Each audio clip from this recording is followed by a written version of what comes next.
So here I am back in the garden, and as you can see, I'm back with this privet tree that was worked on a couple of weeks ago. I know some of you had your doubts on it surviving, but as you can see, it's still fully alive.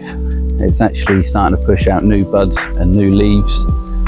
Let's get in for a closer look. So as you can see right here, if I can find it and let the camera focus in, we've got new leaves coming out. And there's actually loads of little, see this? That is signs of a nice healthy tree. And if you get down here, there's more. There's actually where I snipped it here and I forgot to take it back, and it's coming out. You also got a new bud pushing in there. Now obviously I won't be doing repotting, full repots off season with every single tree. Like for a start, I wouldn't do it for a Japanese maple, etc.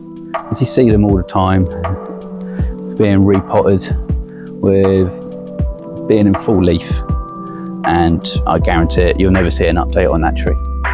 As you know, I like to update on everything. I've had air layers that's almost failed and I've still updated them. And it will be a tree eventually, and that would be proud to look at.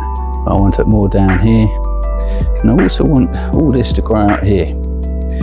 I'm probably going to need a bigger pot for the foliage to match it. Who knows? Look for an update.